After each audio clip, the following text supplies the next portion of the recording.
Kasaplardan kırmızı et veya tavuk eti aldığımız zaman öncelikle zaten güvenilir bir yerden aldığımızdan emin olmamız gerekiyor.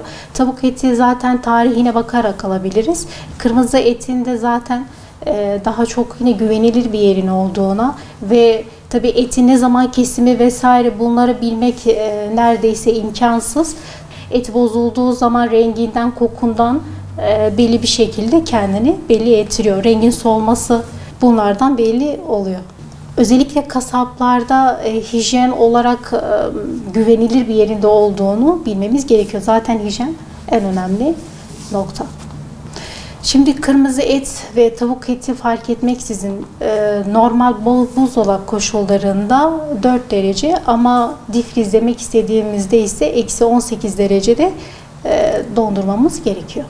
Kırmızı et ve tavuk eti fark etmeksizin dondurulduktan sonra tüketilmesi gerekiyor.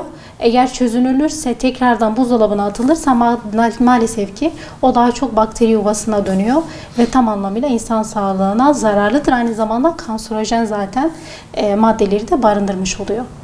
Yani pazarlarda satılan tavuk eti sağlıklı değil. Bunun sebebi koşullar elverişli değil. İkincisi zaten bir et satıldığı zaman öncelikle soğuk bölgelerde yani soğuk bir ortamda derecesi çok önemli oluyor. Yani pazarda kalkıp da artı 4 derecede bir saklama koşulu yoktur. Hepsi ortadadır. Onun için pazarlarda satılan tavuk eti kesinlikle sağlıklı değildir.